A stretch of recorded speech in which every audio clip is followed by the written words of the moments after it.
Bom dia. Aqui no capítulo 5, continuando, ele mostra que os judeus não gostaram que Jesus curou aquele homem que estava enfermo há 38 anos, porque era um dia de sábado, né? E eles reprovam, porque eles guardavam o sábado. E Jesus mandou aquele homem pegar o leite e andar. Então ele não fazia nenhum esforço físico no sábado. Eles tinham uma série de regras sobre o sábado. Ele diz aqui no versículo 16: por essa razão os judeus perseguiam a Jesus e tentavam matá-lo, pois ele estava fazendo essas coisas durante o sábado. Mas Jesus respondeu a eles: meu Pai continua trabalhando até agora, e eu também estou trabalhando. Por isso os judeus ainda mais procuravam matá-lo, porque não somente violava o sábado, mas também dizia que Deus era seu Pai, fazendo a si próprio igual a Deus. Às vezes uma regra religiosa ela pode matar uma vida. Uma coisa que tempo que eu já vivi em igreja, já vi muitas vezes regras que são boas, né, durante a administração da igreja, do convívio da igreja.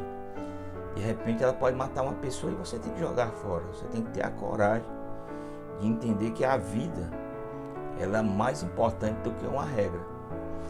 E os judeus eles estavam presos a essas normas, a essas regras, que muitas nem Deus tinha estabelecido. Muitas prescrições do sábado eles tinham acrescentado a lei de Moisés. E ali colocavam um jugo tremendo nas costas das pessoas e eles nem mesmo muitas vezes não cumpriam essas regras. Porque o moralista, aquele que é cheio de regra, às vezes o primeiro transgressor é ele próprio. Jesus diz sempre que a vida está acima da regra, né? Quando ele conta um caso em que lá na lei de Moisés, os pães da proposição ou da presença, eles só podiam ser comidos pelo sacerdote do santuário.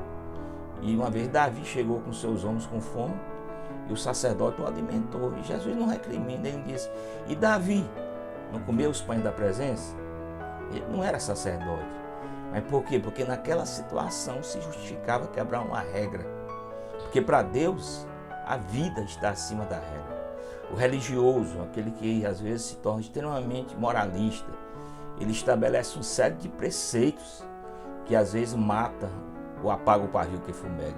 Então pense nisso nesse dia. Valorize a vida. Deus valoriza a vida. As regras são importantes às vezes para estabelecer uma certa ordem, mas ela não está acima das pessoas, da vida, porque para Deus o importante é a vida. Que Deus te abençoe durante todo esse dia.